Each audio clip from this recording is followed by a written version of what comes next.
Everybody. My name is Sophie Pinwill. I'm a principal consultant at Clear Horizon. I have been one of our lead mentors for the MSc course, and I'll be hosting today's session. I'd like to start with acknowledging that we gather on traditional land. And for me, I'm joining you from Ngunnawal country. We also acknowledge the traditional custodians of the land throughout Australia and Aotearoa, New Zealand, and beyond, and pay respects to elders past and present. And I extend respect to all Aboriginal, Torres Strait Islander, Maori, and all First Nations people here today. So today's session is part of Clear Horizon's Ripple Effect series. These sessions bring together a mix of guests to talk about all things MEL. So for people who aren't sure about what MEL is, monitoring, evaluation, and learning. And we do this for practice-led sharing and learning together in 2025. Today's webinar is From Story to Impact, Understanding Most Significant Change. As a heads up, we often call Most Significant Change MSC. So I'm excited to welcome our fabulous guests for today. We have Kylie Reeves, who is the Communications Manager for the Predator Free Wellington program. And she has recently done the MSc course and has used this to do a wonderful project using MSc in Wellington, in New Zealand. And I'd also like to welcome Jess Dart, founder and CEO of Clear Horizon.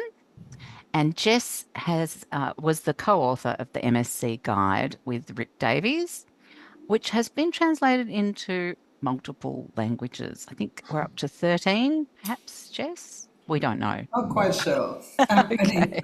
At least there's been 14 attempts, but I don't think they're all published. I think there are about Okay. 7 or 8 that are published. Thanks, Jess. So we'll start the session with a short introduction to MSc, and then Kylie will share how she applied MSc in her experience, and we can talk about her reflections and learnings. We'll then have about 30 minutes for Q&A with Kylie and Jess to dive into the areas that you're most interested in. You're welcome to share comments in the main chat and put any questions in the dedicated Q&A channel at the bottom of your screen. And you can also vote on questions you like. Just noting again that we are recording the sessions as a public resource. First, a quick poll to get an understanding of your experience with MSc. The question is, which option best describes your experience with MSc? And the options are, I'm new, I know a little bit, but I haven't used it. I've been involved in using MSc before and I use it regularly. And then a second question is, which best describes your role? I won't go through them. You can have a look and see. So while while you're doing that poll, I'll just ask our guests, what has been the most significant change for you in 2025 so far? Maybe I'll start with you, Kylie.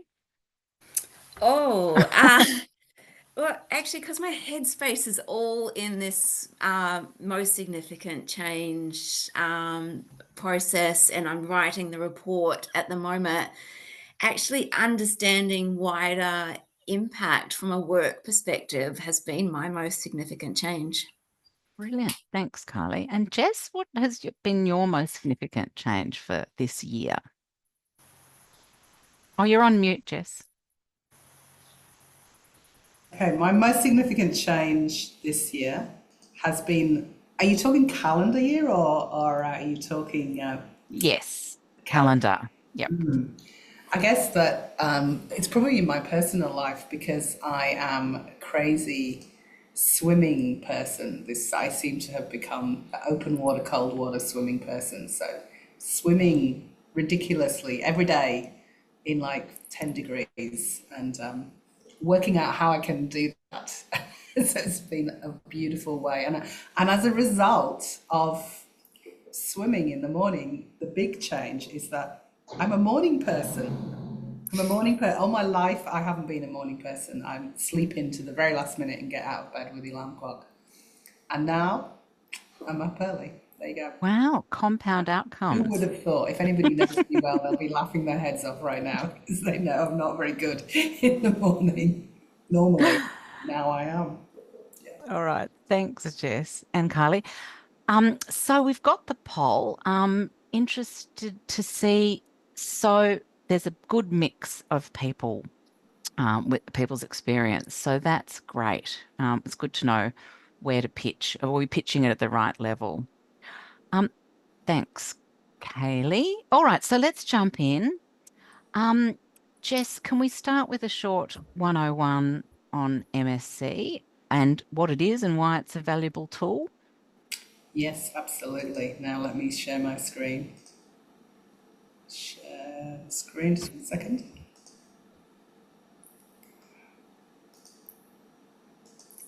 Now, can you see my screen? Is it in the right It's view? not really. Let's try again.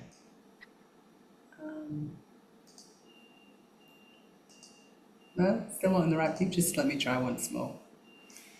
It's always tricky to know how to do this. Too many screens open. Try once more.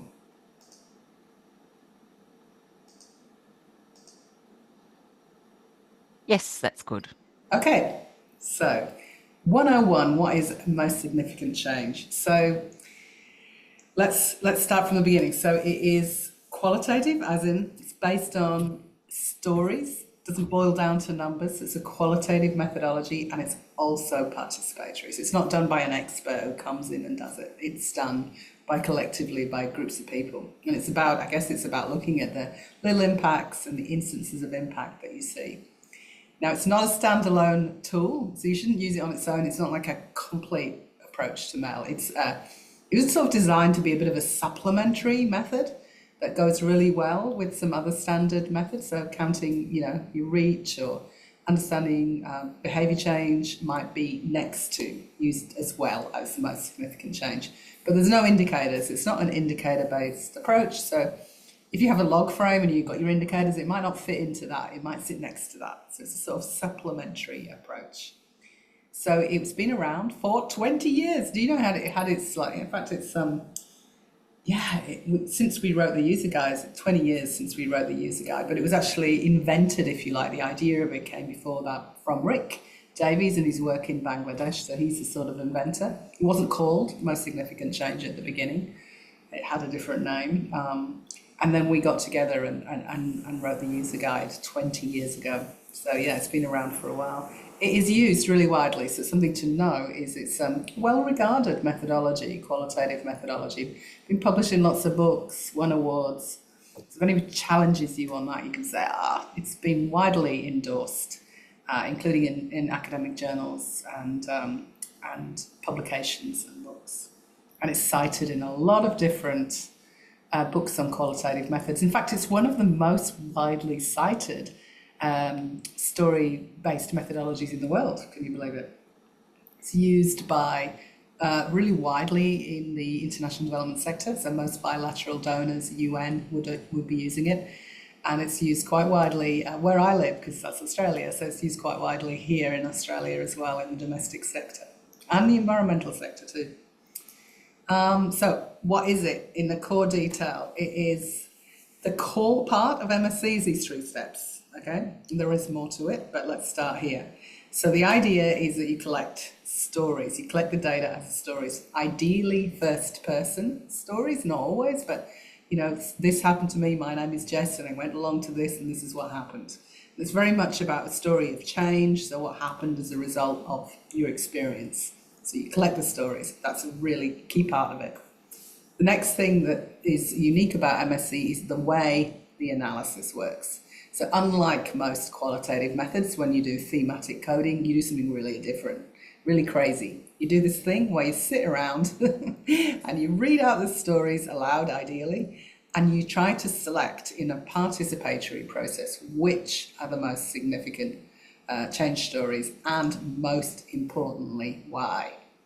So the why is really key. And then you tell everybody in the system which stories were selected, you share the selected stories, and you share the reasons why. So at the really basic level, these 3 steps define what most significant change is. And if you're not doing these 3 steps, it's not MSC. However, it's very sensible to do quite a few other things.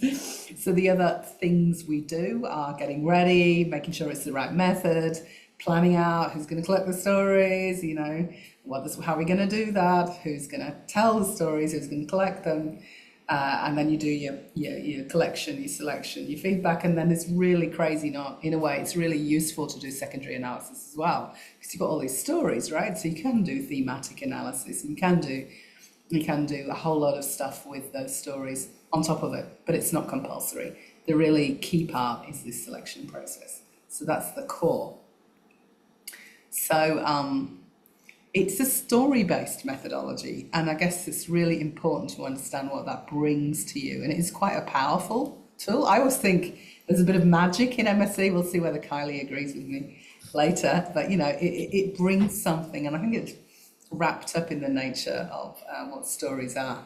Because people who, all Indigenous cultures, all of us, all humans, we have a natural, our brains are wired to tell stories. So it's really intrinsic into what we are as people.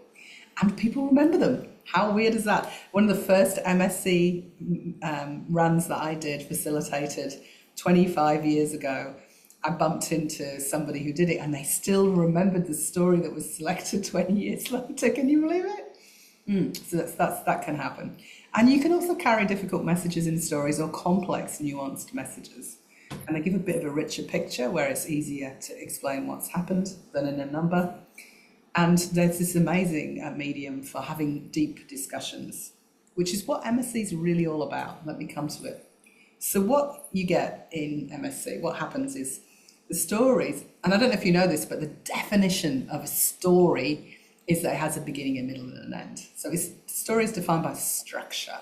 So, you know, you say, you know, what was in the beginning, like, you know, what was the situation? It was tough around here, and this wasn't working, and that wasn't working. And then a project came, and this was the change that happened. And now today, this is the difference for people living in this community. And you also add this, why is it significant, which is a really important part of the validity of the method, which is why we call it most significant change approach.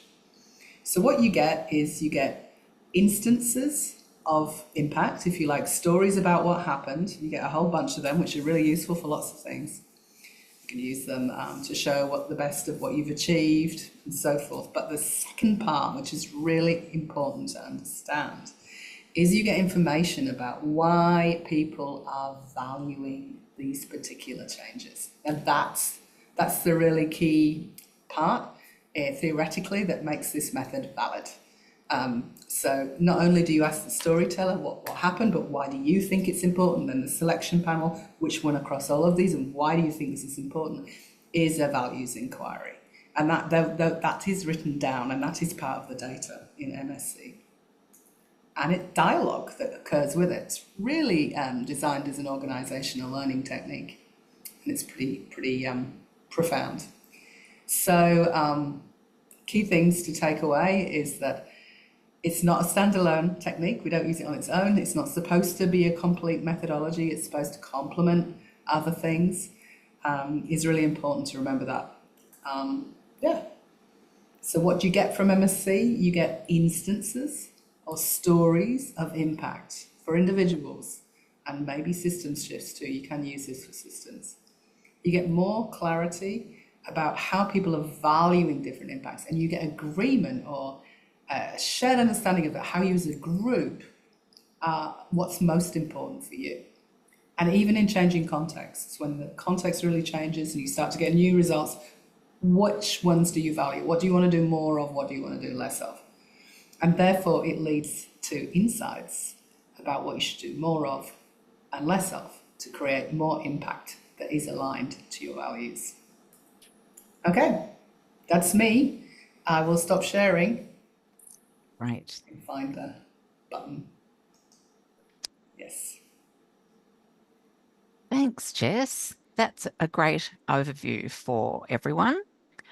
Now I'm quite interested to hear from Kylie about her experience.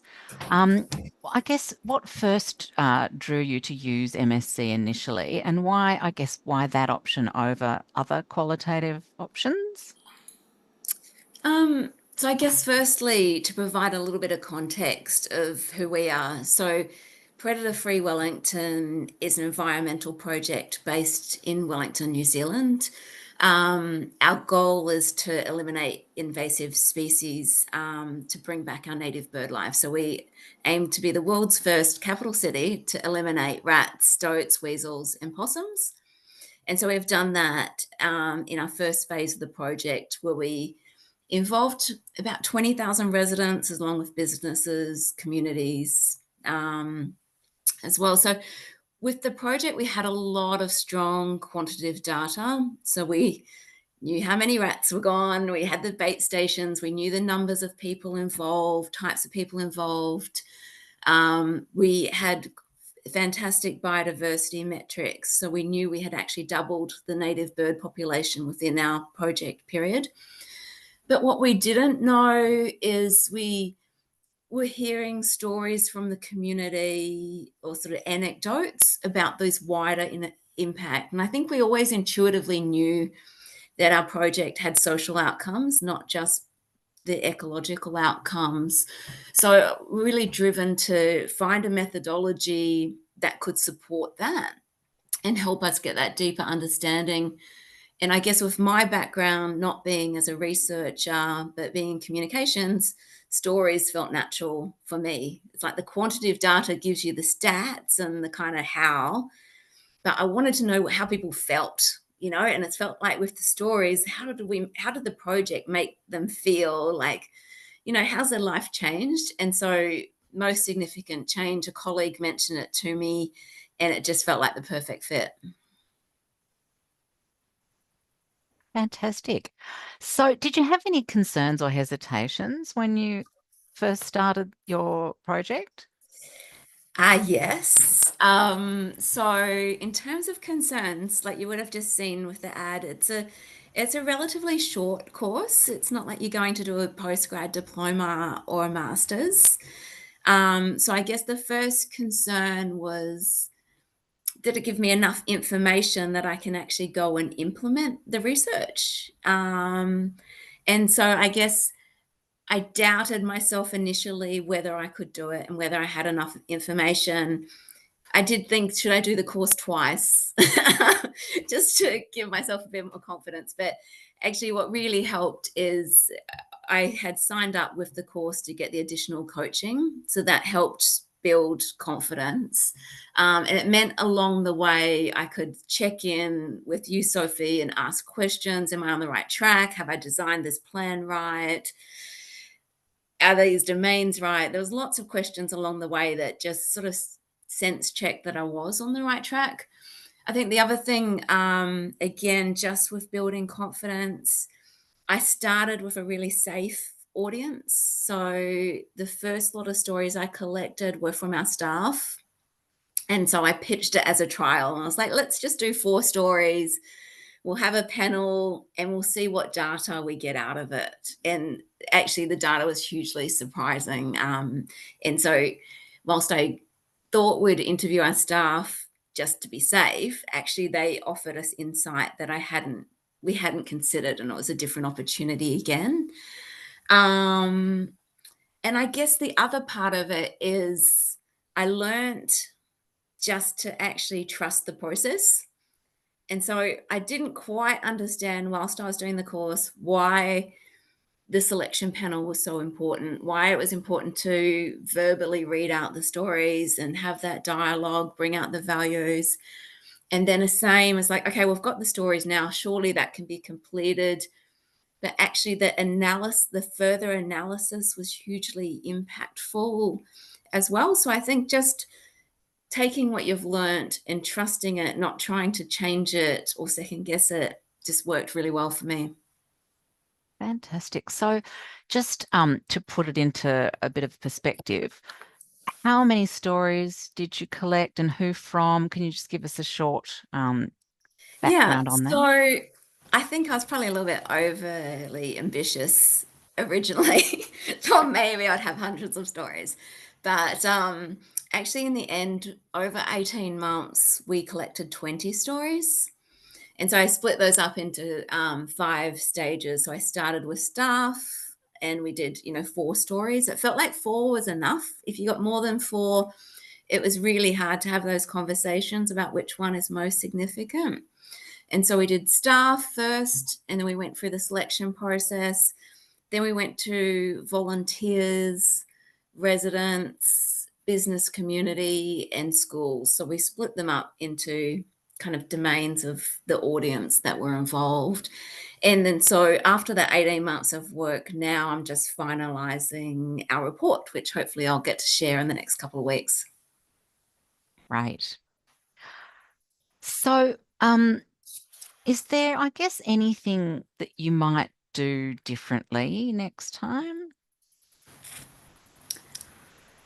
I think in terms of doing differently, I think just being aware of the constraints that we are a charity, you have limited time and resources.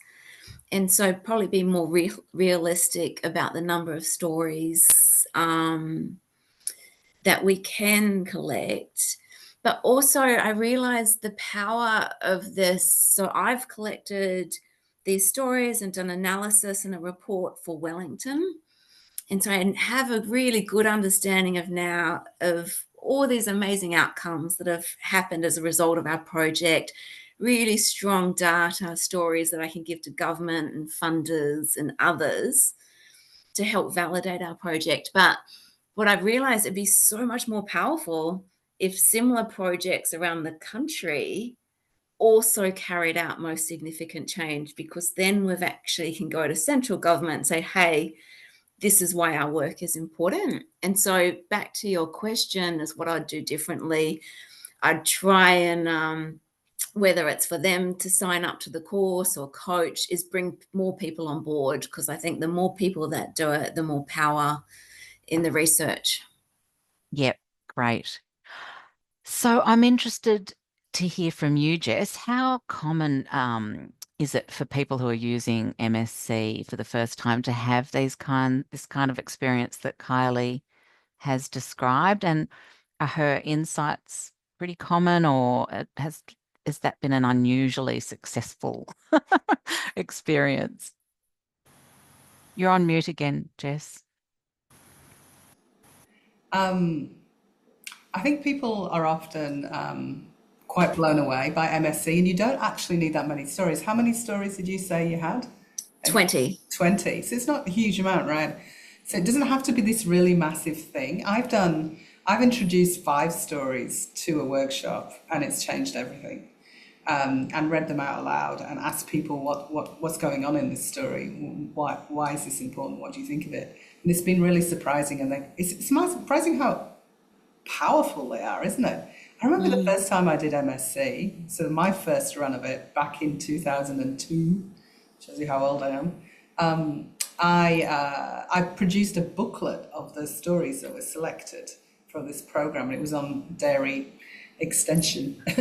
And I had to print 5,000 copies of the book because everybody wanted to read the stories. My mother wanted to read, maybe it was my family, but I haven't got that big a family. But there was definitely, people found it fascinating to read an authentic first person story about what was going on for them. That there's something very compelling, and I think it is common, Sophie and Kylie, to have these experiences of being quite powerful and getting quite a lot of insights, even if you don't have a huge amount of stories. There's a little bit of magic in it somewhere. I know that sounds a bit corny. I think it's that because it is a story, and it's sort of like, really, people are allowed to say what they want. They're not controlled, are they?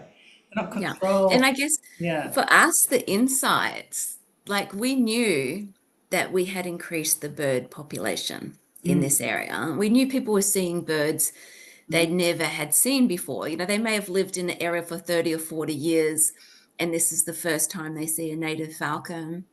But what we didn't understand is how that feels, how that what does it feel like to suddenly, instead of seeing, you know, blackbirds and sparrows, to be able to walk outside and see these native birds. And, you know, with the power of the multiple stories, not just one anecdote, we realize that from a community perspective, they have new expectations of what to expect from an urban environment. So it's only in hindsight they'll go, actually, we don't have to be a biodiversity desert. We can expect to see native wildlife. And, you know, and it went from that, you could, through the power of the story, skepticism through to belief. And it's like, yeah, actually, we've done this together. And you get that whole sense of that community transformation that we didn't, that we had Didn't know, insights did but you? didn't know. Now we've This got is what proof. MSc does. It tells you what you don't know you need to know because you open the blinkers up. We're always so controlled. Like in this, we need to know this questionnaire, this number, this metric, and we're all very narrow, right? And it's sort Yeah. of like you take your blinkers off and go, what else is important for you guys? And they go, whoa, and you're like, oh my God, it's like unexpected. We didn't know this.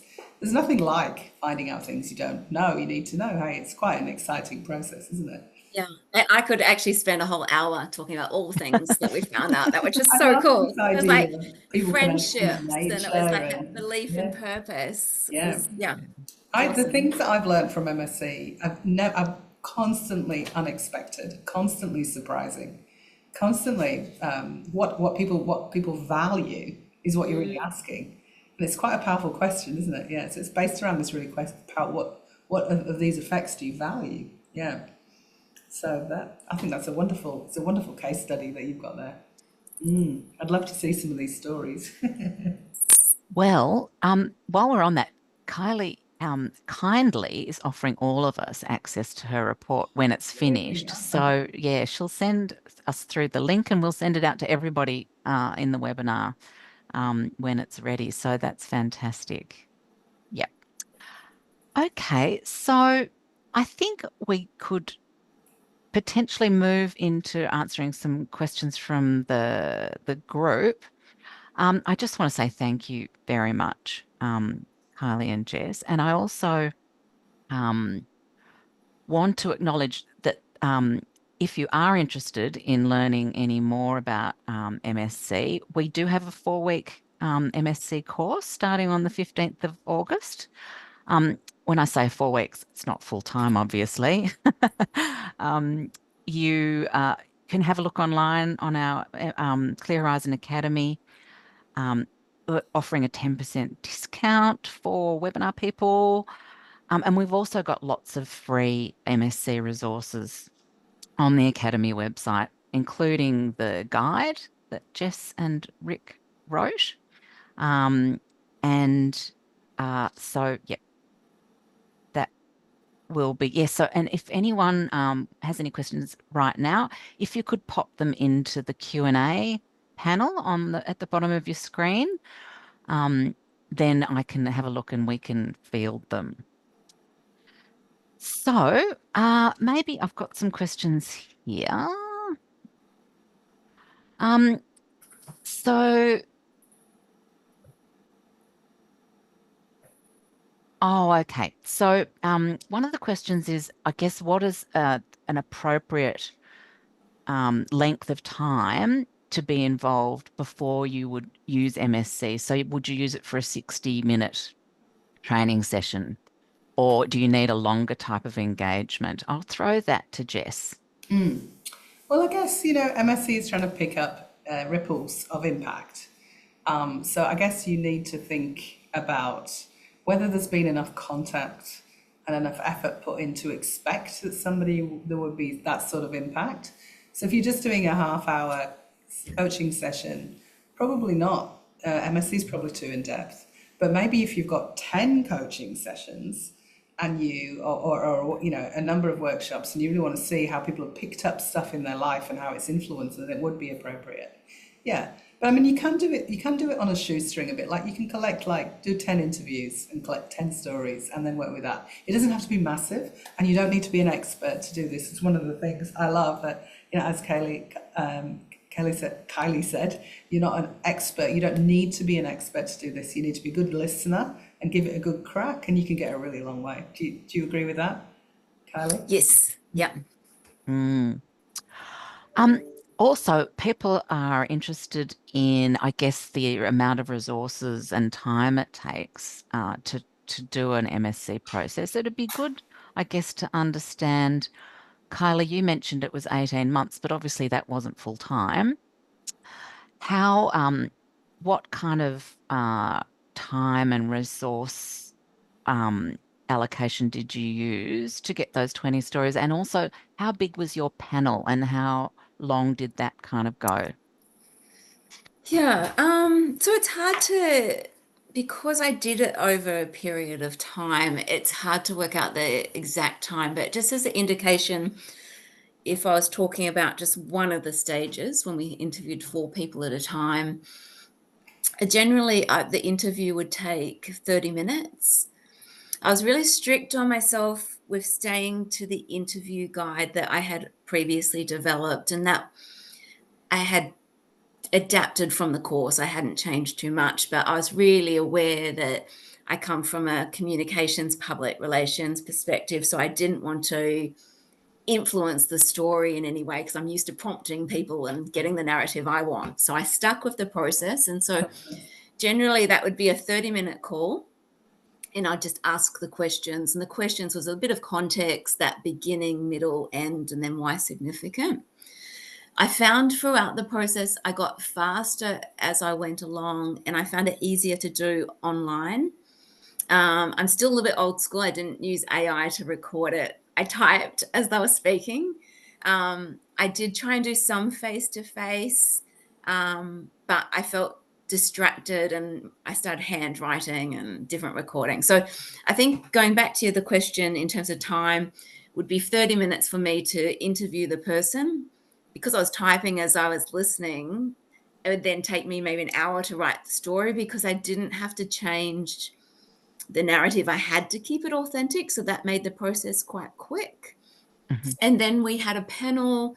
On our panel, we had a couple of staff members, a person from another trust that does similar work and had good perspective, our project director, and a board member. So about 5 or 6. And that panel would normally set around 1 hour to do that, but it was Mhm. quite easy to chat longer, Sure. just because we were enjoying the process so much. And then I had analysis where I had a spreadsheet where after the stories I'd look at like, okay, why is this important? What sort of impact we're seeing? And then, the report's probably taken the most time, and that's Yep. because I'm treating it more like a annual report style where I'm incorporating lots of quantitative data just to show that true impact from the project. Oh, great. Thanks, Kylie. Good to see the practical natures. People are quite interested in the practical elements. Jess, you mentioned that 5 stories once was enough. Would you say that's kind of a minimum a number of stories to collect, or Yeah, depends on the purpose, really, doesn't it it? does. I mean, like, it was set up to be an ongoing thing so that you would collect stories every quarter. It's like an ongoing monitoring method. So I think if you're doing it one off for an evaluation or a one off process, was yours, Kylie? I can't remember. Was yours one off or is it ongoing? You're going to do it again? Well, we did it as a one-off for that phase of our Yeah. project. And now that we've done this phase, we'll then consider how it works for phase 2, phase 3, or like I said, do we scale it up and take it I think broader? if you're doing it one off, I think 20 is a really good number, actually. I mean, this is not representative, right? Because we're nowhere near that sort of figure. But it can give you a bit of a sense of the different sorts of stories and put them into different categories and things. That's a good number. You probably do it with a bit less. I don't have I suppose the absolute minimum would be 3 because that's a triangulated number. Yeah, I mean, the idea of collecting a few more is they might not all be very good. And so you collect a few more, and therefore you can filter the ones that are more considered and are longer and more nuanced, and that you get some good ones. So it's a bit safer if you have more. But I also know people have collected 200, so it scales up quite well too. Yeah. Yep. 300 in one situation, Jess, that we worked on, Oh, yes. but mostly people don't do that. No. So someone's also interested in the contribution attribution issue. So how do you know that the change that they're talking about is attributable or has been contributed to by your work? Jess, do you want to answer that Yeah. one? I mean, first of all, you do ask them what happened, like what triggered the change. So in the story, in the flow of the questions, you ask them to tell the story from the beginning to the end, like what were things like at the beginning, what changed, what was the intervention. So they might say it was, I went along to the training, but I also had been involved in this thing beforehand, and I'd also done this. So they tell you what they believe triggered the change. So that is part of an MSc story, and then they talk about what the ripples and the effects were. So mostly they are talking specifically about the intervention. So I guess you already know. I mean, you can. I have sometimes added in where it's more complex, a question about what else caused the change, and you can do that if that's important to you. You can do that, and that's a really good thing to understand. That often, if it's a complex change you're looking for multiple things that might have contributed to it. We do combine most significant change sometimes with a more rigorous process, which is because it does combine well with things. So MSc is sort of a fairly early stage, like what do you all think? What's important to you? And then like you'll see themes across stories, you start to see themes.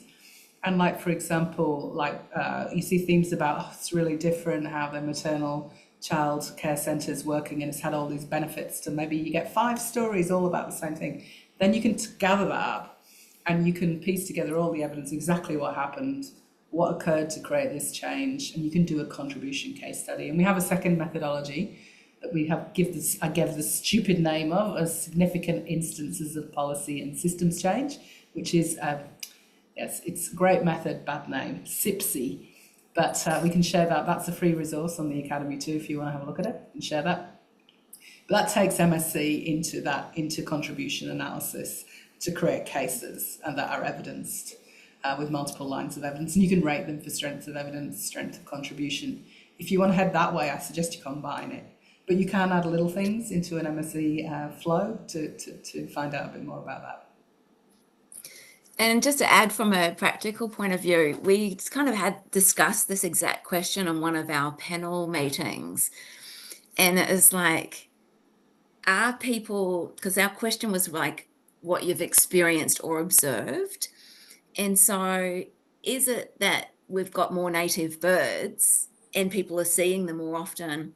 Or is it just people are suddenly noticing birds that they were previously like oblivious to? And, so a lot of it was actually, it's how they felt or what they believed. And so if they believe there's a greater connection, is that enough? That's what they feel, and that's how it's changed their personal life or their story.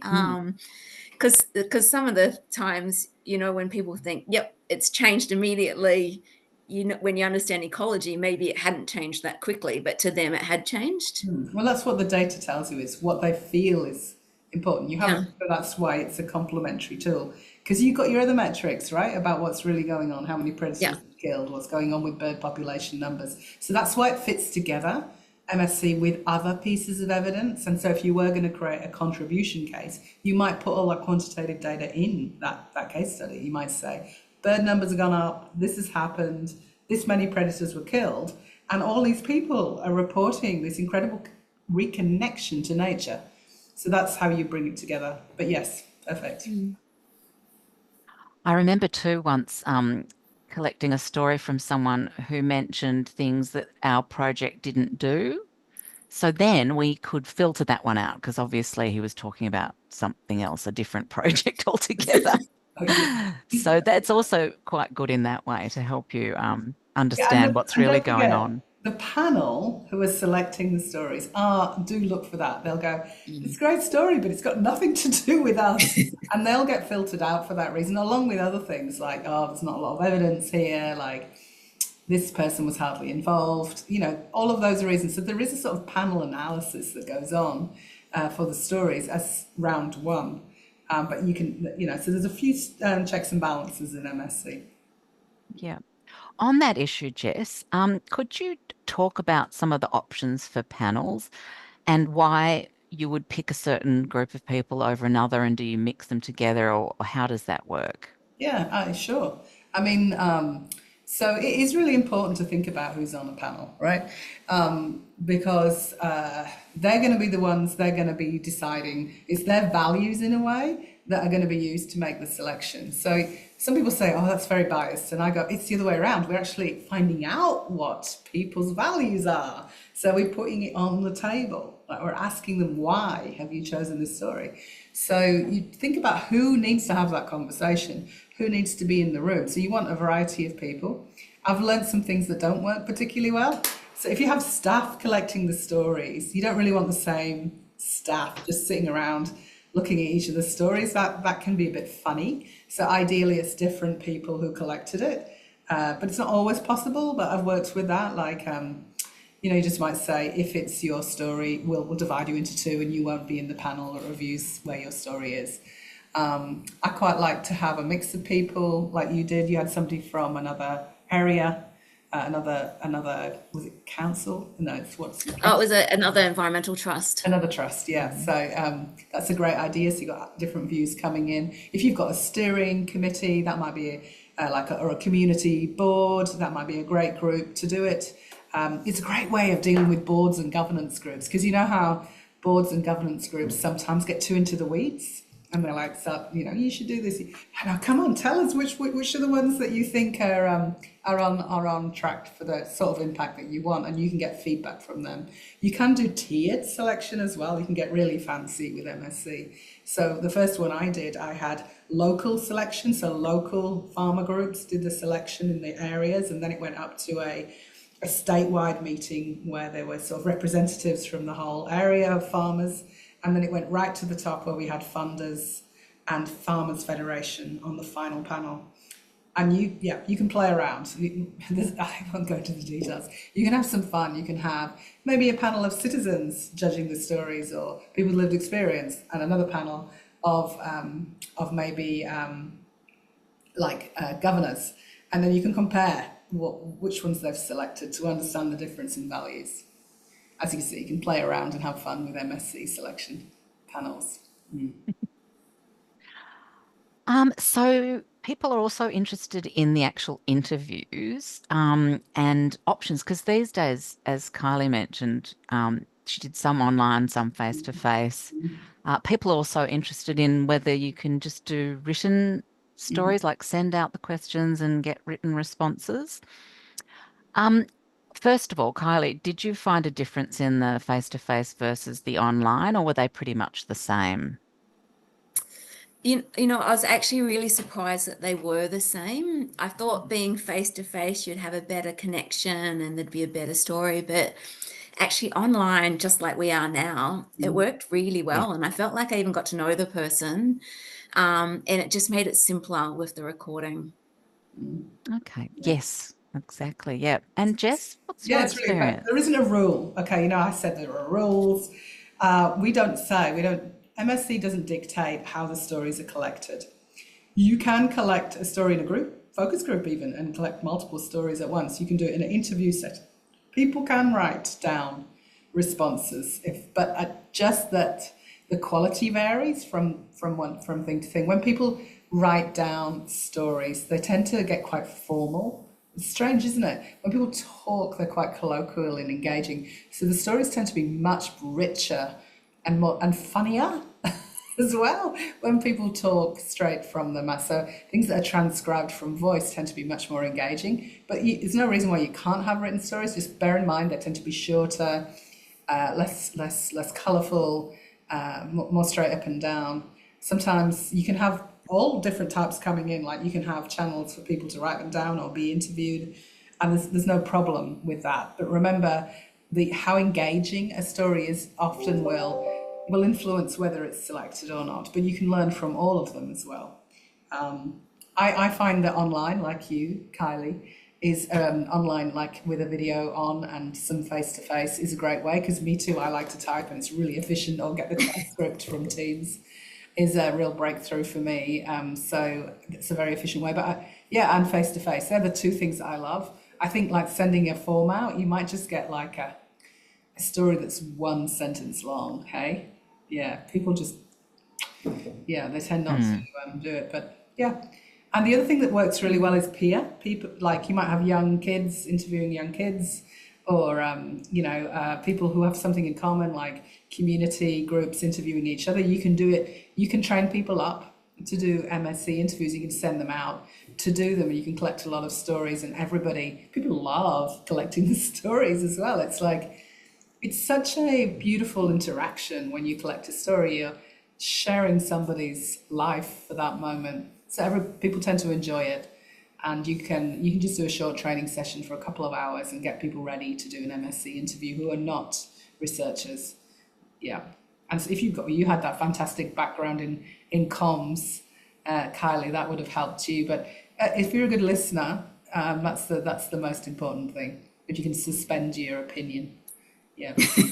Yes, that's often the hardest part, isn't it? So that links to some questions that have come in about the question. Is it one question, or can you include questions in a wider interview about using other things as well? How flexible is that? Who would you like to answer? Oh, maybe you, Jess. Yeah, I can. Maybe I'll talk and then you can tell me what you did, Kylie. What I know I'm saying is the most significant change question is one big fat question. It's more the question you want to get answered, but it's a bit too big to ask somebody. So we break it down. I normally break it down into a number of different questions. I normally start, and there's a template that is free. You can see it. But we normally ask about, tell me a bit about you and how you were involved. So you're trying to find out where they are, and that's a really important part of a story, is saying who you are. Like all stories are somebody's story. So I'm Jess and I'm from Clear Horizon and I've been involved for this long. And then the next question is more of a way to help them arrive at a story. It's more of a, so I say, think of all the changes, big and little, that might have happened as a result of your engagement. Should we list them out? And then we're going to choose one to tell a story about. And so they list it all out, but that's interesting too. So you may as well capture that.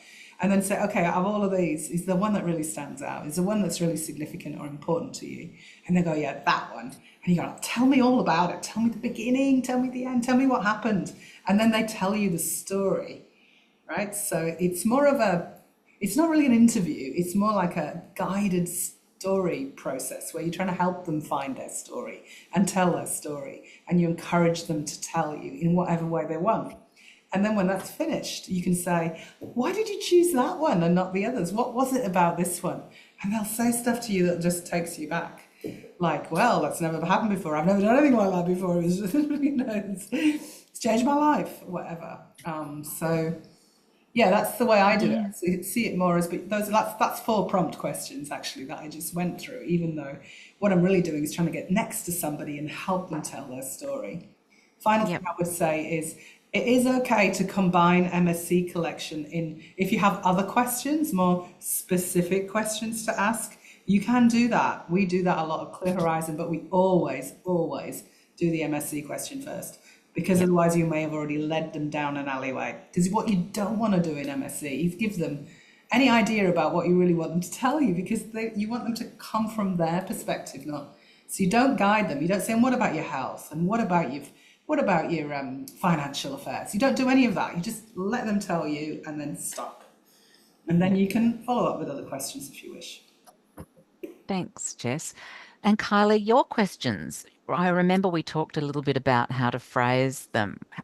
Yeah, so it sort of was very similar to what Jess has just said. The key question was around what they had experienced or observed as a result of their involvement in our project, and I had a time frame.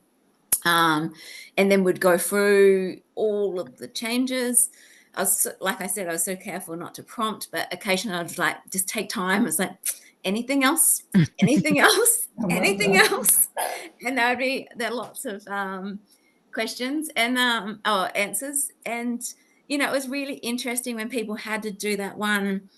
Well, why was that most significant? And often it was for themselves. They're like, oh, I'm choosing that because it's the most surprising to me. It's only going through this process that actually this is what's important, and that's been significant. So for one person, for example, a 50-year-old male said it's friendship. And you get to a certain stage of your life where you're not making new friends. You've lost your university friends. And he almost felt embarrassed that that was his answer. But if he had to be honest with himself, that was the most significant change, even if you didn't realize that half an hour ago. And the other one is just with the questions, was we did add one additional question, and that was more of a future focused question. So after we went through the process, I can't remember the words exactly, but it was like, what difference do you think this will make in the future? So it tied in some of their sort of hopes and dreams of what their involvement means to the next generation or to other phases of the project. Great. Thanks, Kylie.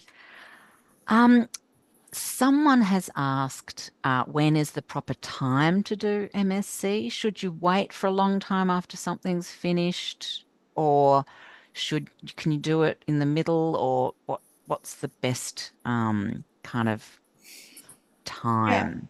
I think it Jess? depends, yeah, on how much impact you're expecting. So there isn't a rule about when to do it.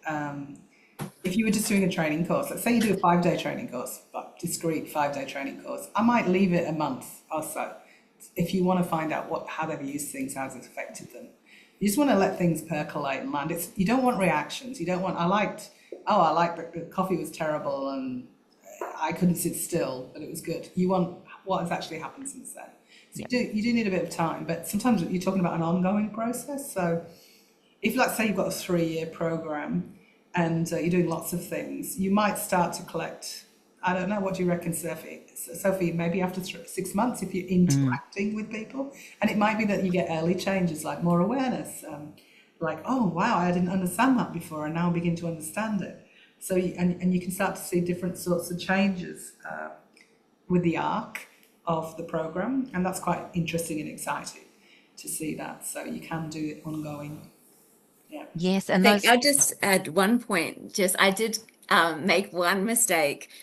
I thought I was loving the process so much, I thought I may implement it with another organization, but I forgot the key point was it's a supplementary process. Oh yeah. And so Predator Free Wellington works so well because we already had the quantitative data. Yeah. And I was then for another organization where we've done some sponsorship funding. I was like, yeah, let's capture the stories. You've got to remember it's a supplementary process. So I should have taken people through, and it's just a learning. So I paused it. Is you need that strong data and people to understand first. Like people still really like quantitative, and they Yeah. need that. Yeah, And they need then both, don't the they? value of the MSc.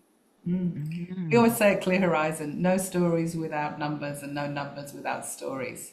So like Nice. we build dashboards and things too, we work a lot with data, as you probably know. And like, so often what you're doing is building a measurement, evaluation, learning framework. And MSc is one part of that. It's one tool, but it's not the whole thing. Like really you need to get clear on your theory of change, what you're trying to do, you need to work out what you need to measure and what your questions are. And then MSc can sit next to that, because most measurement and evaluation learning is like, have we done what we set out to do? Have we done what we set out to do? Have we got the numbers we expect? And then MSc goes, and what else happened? So it sort of fits together. So that's what we say. It's one thing to combine with others. You're right. So yeah, if you go in and just do MSc, you might get critiqued for being biased, for not looking at the whole range of data that's required to understand. Yeah, but it's probably the most fun method, don't you reckon, Sophie? Yeah, absolutely. We're I biased. always get surprised with what people choose. So that's Yeah, fantastic. it's a very insightful approach, isn't it? Very insightful. Yeah, you find things out you didn't know, which I think is a measure of a good method, hey? Absolutely. So the difference between MSc and, say, a semi-structured or a focus group, or someone's asked the difference between MSC technique and outcome harvesting. What would you say are the key differences, Jess? Well, let's start with focus groups and interviews. So we do use an interview style, semi-structured interview, to collect the story, but the how you analyze the selection and the feedback, like you don't do any of that in case studies or in interviews. So it's a particular participatory method that MSC has, so it differs there. Outcomes harvesting is an interesting one.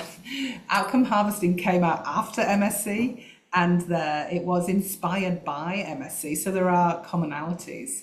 I know that Ricardo, who has passed away sadly, who is the author of Outcomes Harvesting, we used to argue with each other a little bit, because he was like, oh, the thing about MSC is you only select the good stories and you don't look at the whole. And I was like, no, that's not true. It's like the core methodology is to select the stories and have a value inquiry. But of course you analyze all the stories, of course you do. But he didn't like that part of the methodology. So he wanted to build out a bigger methodology, but he still really got that great name of harvesting. The idea is that you look at all the changes that are happening and then you sort of compile it back to understand the key outcomes. This is a different analysis approach in outcomes harvesting. It's not participatory. It's more expert driven. It's normally done as an evaluation, so it's a great way if you want to do a really wide, broad evaluation. Outcomes harvesting can be great. MSC is an ongoing monitoring, collective monitoring process, so they're a little different, but they're definitely related. Yeah. Okay, thanks, Jess. Kylie, I'm interested. Sometimes we hear concerns about how resource intensive or the cost and the time it takes. How did you overcome any, challenges like that in your project? Did you get any kind of negative feedback from your leaders or anything about the resources needed to do this project? No, look, I was surprised how easy it was in terms of resources. And I think that's because we didn't have a firm deadline. We were happy just to learn the process as I was going. To be honest, it was just great training development for me too. Everything was just felt like a trial. Let's just do it, see how it goes, see what we learn. And so there was no push. We've got to do this research. It has to be done by this date. You have to do this. It was very fluid. And I also took an open approach where, whilst I've just finished doing the analysis and stories and report now, throughout the last 18 months, I did share some stories as I went. So it just, from a communications point of view, we were able to do some regular storytelling fed into our impact report. And from a panel perspective, everyone enjoyed it so much. It wasn't like you were asking for their time. We looked forward to connecting. And so it's just an enjoyable way to spend time and remember the difference that we're making. And, it was a good feel-good process. Fantastic. So I think we've nearly run out of time, so we haven't got to all the questions, but hopefully enough of them to give people a sense of what is involved in using MSC technique. And if you do have any more questions, the course is on next month. I think there's still definitely some spots available. So after this particular session, we'll send out links and discount code and a short feedback form, which is always important, of course, because we are evaluators. And it's been great to thank you so much, Kylie and Jess. It's been really great to hear from you both, and I hope we can do it again sometime. Can I just say, well, fantastic case study. I know. Yeah. Thank you so much for sharing it. Yeah, no, thank you. Doing us proud, you're implementing it properly. It's great. Yep, she's the poster child. You are the poster child. Thank you so much. And I hope everybody enjoyed it as much as I did. Thank you. And thank you for hosting, Sophie. Yeah. Thanks, Jess.